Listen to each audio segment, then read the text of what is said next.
The Conjuring ये movie आप लोगों ने अपनी लाइफ के अंदर एक ना एक बार ज़रूर देखी होगी।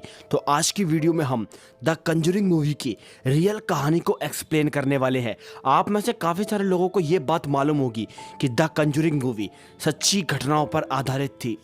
इस मूवी के अंदर जो दिखाया गया था वो कुछ हद तक एकदम सच था। आखिर क्या था वो और इस मूवी की रियल कहानी क्या है, ये सब जानने के लिए वीडियो में एंड तक ज़रूर बने रहिएगा। इस मूवी की कहानी की शुरुआत में हम देखते हैं एक परिवार अमेरिका के एक फार्म हाउस के अंदर शिफ्ट होने के लिए आता है। ये फार्म हाउस देखने में काफी बड़ा है, जो कि इनके परिवार के हिसाब से काफी बेहतर है। ये लोग जब उस घर के अंदर जाते हैं तो इनका जो कुत्ता होता है वो उस घर के अंदर नहीं जा रहा होता है, यानी कि उस घर के अंदर जाने से पहले ही उनके डॉग ने उन सब चीजों को देख लिया है जो कि शायद ये लोग नहीं देख पाए थे। मतलब कि घर में भटकती हुई अशांत आत्माएं उस फार्म हाउस के अंदर शिफ्ट होते ही कुछ ही दिनों के बाद इन लोगों के साथ होने लगती है बहुत ही दर्दनाक घटनाएं। और कुछ ही दिन बाद जो उनका कुत्ता होता है वो भी रहस्यमय तरीके से मारा जाता है। और अब घर में रहने वाली आत्माएं इन लोगों को भी नुकसान पहुंचाने की कोशिश करती हैं। आखिर इन लोगों के साथ क्या होता है वो आपको इस मूवी के अंदर ही देखना चाहिए। तो चलिए अब बात करते हैं इस मूवी की रियल कहानी के बारे में। दोस्तों, ये बात है 1970 की, जब एक हंसता खेलता परिवार एक अमेरिका के फार्म हाउस के अंदर शिफ्ट हुआ था। ये फार्म हाउस रोड आइलैंड एक छोटे से टापू पर बना हुआ था। इस परिवार के अंदर एक आदमी जिसका नाम था रॉजर और उसकी पत्नी कैरोलिन, और इन दोनों की 5 बेटियां थीं। वो फार्म हाउस देखने में काफ़ी बड़ा था और ये सभी के सभी लोग उस फार्म हाउस के अंदर शिफ्ट हो जाते हैं। ये आए थे यहाँ पर कुछ सालों के लिए रहने के लिए, लेकिन जैसे ही ये उस फार्म हाउस के अंदर शिफ्ट होते हैं तभी से इन लोगों के साथ कुछ अजीबोगरीब प्रकार की घटनाएं होना शुरू हो जाती हैं। दोस्तों, मैं आपको एक बात और बता दूं, इस फार्म हाउस के अंदर एक नहीं काफ़ी सारी ऐसी अशांत आत्माएं थीं जो कि इसी फार्म हाउस के अंदर भटक रही थी। वो नहीं चाहती थी कि उनके घर के अंदर कोई और आकर रहे। और जब ये परिवार इस फार्म हाउस के अंदर शिफ्ट हुआ था तभी से इन लोगों को काफ़ी सारी ऐसी आत्माओं का अपने आसपास होने का एहसास होता था। शुरुआत में इन आत्माओं ने इनको नुकसान नहीं पहुंचाया, बस इन लोगों को डराने की कोशिश करी जिससे कि ये लोग इस घर को छोड़कर हमेशा के लिए चले जाएं। लेकिन इन लोगों ने जब उस घर को नहीं छोड़ा तब उन आत्माओं ने इन लोगों को नुकसान पहुंचाने की कोशिश करी।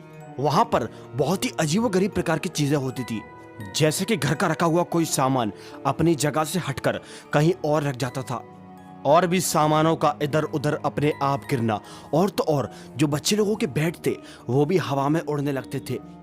और लगातार उन लोगों को ये एहसास होता था कि इस घर के अंदर काफ़ी सारी ऐसी अशांत आत्माएं हैं। दोस्तों, उन सभी आत्माओं में से एक आत्मा जिसका नाम था वेश्वा, वो आत्मा इतनी ज़्यादा खतरनाक और डरावनी थी जिसे देखने के बाद हर किसी इंसान की रूह कांप सकती थी। उस औरत की आत्मा यानी कि वेश्वा की आत्मा ने रॉजर की पत्नी कैरोलिन को अपना शिकार बनाया था। यानी कि वैश्वा की आत्मा रातों को उसको नुकसान पहुंचाया करती थी।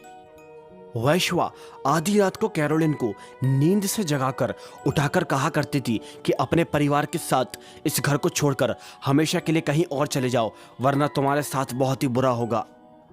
और थोड़े दिन के बाद भी जब इन लोगों ने उस घर को नहीं छोड़ा तब वैश्वा की आत्मा ने कैरोलिन को कुछ हद तक अपने वश में कर लिया था। अब दोस्तों, मैं आपको बताता हूँ वैश्वा के बारे में कि आखिर वैश्वा इतनी खतरनाक चुड़ैल कैसे बन गई थी। जब वो इस दुनिया के अंदर जीवित थी तब वो इसी फार्म हाउस के अंदर रहा करती थी। वैश्वा की शादी भी हो चुकी थी और उसका एक बेटा भी था, और उस बेटे से पहले उसके और भी बच्चे थे जो कि बहुत ही रहस्यमय तरीके से मरे हुए पाए गए थे। इसीलिए कुछ लोगों का मानना था कि वैश्वा एक चुड़ैल है, लेकिन लोगों को इसके बारे में कुछ खास सबूत नहीं मिला था। लेकिन सन 1885 में वैश्वा की भी मौत हो चुकी थी। उसके घर के बाहर एक पेड़ था और उस पेड़ से वैश्वा ने फांसी लगाकर खुद की जान दे दी थी। लेकिन वैश्वा ने ऐसा क्यों किया यह बात शायद आज कोई भी नहीं जानता है।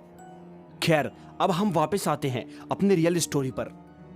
अब उस आत्मा ने कैरोलिन की हालत बहुत ही बुरी कर दी थी, और इन सब घटनाओं को देखकर उन लोगों ने बुलवाया 2 पैरानॉर्मल इन्वेस्टिगेटर को, एड और लॉरेन। वो लोग जैसे ही उस फार्म हाउस के अंदर गए तो वो समझ गए थे कि यहाँ पर काफी सारी अशांत आत्माएं हैं और जो कैरोलिन है वो उनके चंगुल में है। और फिर उन लोगों ने वहां पर झाड़ फूक करी, लेकिन ऐसा करने से वहां पर अशांत आत्माएं और विश्वा की आत्मा काफी ज्यादा गुस्सा हो गई थी और उनने कैरोलिन को और ज्यादा नुकसान पहुंचाया। और फिर इस सब को देखकर उन लोगों ने कैरोलिन के ऊपर कोई क्रिया करी जिससे कि वो इस सब को रोक सके। लेकिन दोस्तों, हकीकत में ऐसा कुछ हुआ नहीं था। कैरोलिन और उसका पूरा परिवार 7 साल तक इन्हीं घटनाओं से जूझता रहा। वो उस घर को नहीं छोड़ पाया, लेकिन फिर 10 साल के बाद उन लोगों ने उस जगह को छोड़ दिया था और वो लोग एक अलग शहर के अंदर जाकर शिफ्ट हो चुके थे। लेकिन आपको सुनकर हैरानी होगी, वहां पर जाकर भी कैरोलिन के साथ ऐसी अजीबोगरीब घटनाएं होना बंद नहीं हुई थी। यानी कि उन आत्माओं को उनके साथ रहने में मजा आने लगा था। आपका इस कहानी के माध्यम से क्या कहना है, मुझे अपनी राय कमेंट करके जरूर बता देना। दोस्तों, ये थी दी कंजरिंग मूवी की रियल स्टोरी। आपको ये रियल कहानी कैसी लगी? अगर आपको अच्छी लगी तो वीडियो को लाइक करे बिना बिल्कुल भी मत जाना। तो बस आज की वीडियो में इतना ही। हम मिलते हैं आपसे एक और दिल दहला देने वाली कहानी के साथ। तब तक के लिए आप लोग अपना ख्याल रखें एंड बाय।